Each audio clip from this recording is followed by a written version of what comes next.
vous remercie tous d'être venus à cette cérémonie en l'honneur de la promesse 56 de François Hollande, qui était celle de ratifier la charte des langues régionales et minoritaires, donc de donner un statut à nos langues, aux Bretons, à l'Occitan, qui en sont malheureusement dépourvus aujourd'hui. Il y a 1 an et demi, on avait été nombreux, des milliers à défiler ici à Quimper pour avoir une loi, un statut pour nos langues.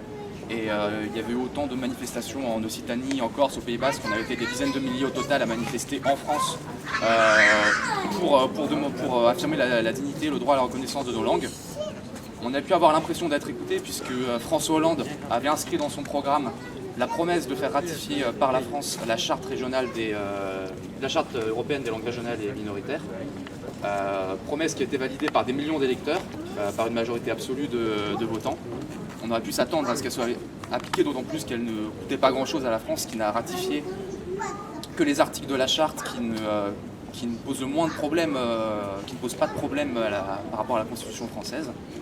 Donc c'était tout à fait à sa portée. C'était possible de ratifier cette charte.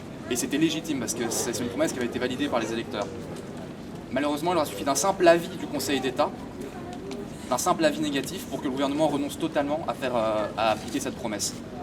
C'est quelque chose de grave, je pense, qui va au-delà de la question des langues régionales, qui est déjà une question importante, mais qui interroge la démocratie française dans son ensemble. C'est-à-dire qu'on a une assemblée de hauts fonctionnaires parisiens qui a plus de pouvoir que des millions d'électeurs. Que le simple avis d'un petit groupe d'experts inconnus des citoyens peut suffire à annuler un engagement pris devant les citoyens. Ça, c'est le fruit du centralisme français, d'habitude de tout laisser gérer par une poignée d'experts. C'est le même problème que pour le nucléaire, qui a été imposé au peuple de France sans aucune consultation électorale, alors que c'est un sujet énorme qui engage l'avenir, mais pour des siècles. C'est un choix de société fondamental qui n'a jamais fait l'objet d'un simple vote, qui a été décidé par quelques élus qui ont été convaincus par quelques technocrates. Et c'est un peu toujours le problème qu'on a en France, c'est-à-dire que une fois élus, les gens qui se retrouvent concentrés à Paris sont pris dans des réseaux, dans des groupes de pression, d'experts, d'amicales aussi, qui finalement finissent par peser plus que les engagements pris devant les électeurs. Alors face à cette situation, aujourd'hui, je pense qu'en France, être autonomiste aujourd'hui, simplement être pour la démocratie, la vraie.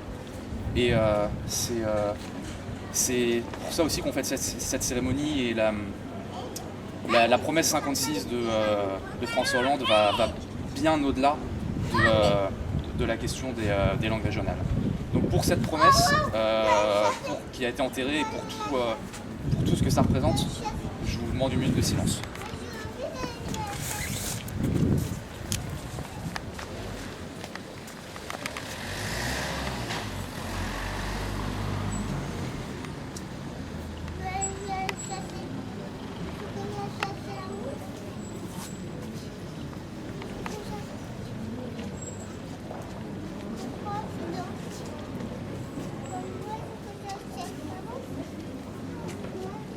Merci.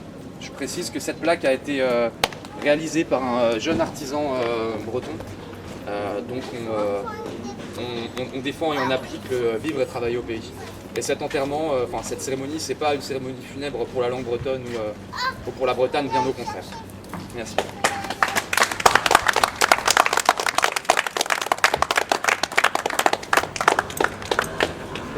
Truc à Rénil.